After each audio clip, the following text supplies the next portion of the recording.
Brittany Maynard shocked the world with her decision to end her life after being diagnosed with terminal cancer.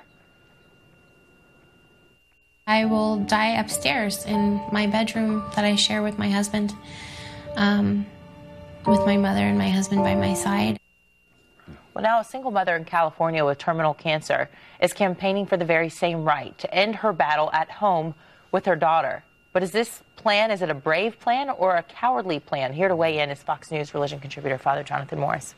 What do you think? Well, I wouldn't say that it's cowardly. I certainly wouldn't say it's brave, but because you never know what's going on in the soul of that individual person.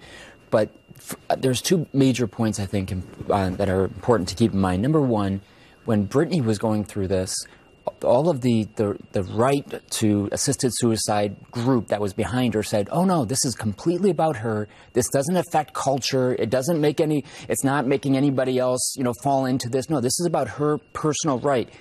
Obviously, here she is citing Brittany. She remembers that Brittany had this, quote, right to kill herself with the assistance of medical personnel. These things affect culture. These laws, these decisions affect culture, and not for the good. In my own family right now, just suffered the loss of a very close personal friend. She has 5 children from the ages of almost kindergarten up to high school. She died of cancer on Friday. And it was the most beautiful thing to see their family come around her in her last months, weeks, days, and hours. These children saw Sari Brennan, our very good friend. May God rest, may she rest in peace, and may God bless her soul. Their children know that their mother was brave right to the end.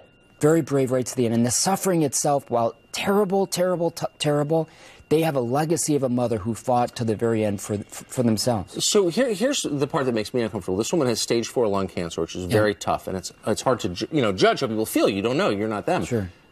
Why is this playing out in public? Why is it a political issue? It's not hard to kill yourself. Like you can do these things without trying to force your views on others and to change the law and to make it into, again, a political spectacle. Well, in the case of Brittany, I don't know about the case of this woman, but the case of Brittany, there were very strong groups behind her who were fighting for the right and using her as an example in order to get the legislation passed that they wanted. So I think it's a great question, and we have to look behind. The second point I started to make that I think is very important as well is when somebody is down like this, who's going through all of the neighbors, the friends, the family, that's the time for us to get close to this person, support them, and give them love so that they don't feel like they have to take their lives, that they know that they're loved in a very, very tragic time for themselves and for their families. Such a hard topic. Father Jonathan Morris, always great to see you. Thank you, guys.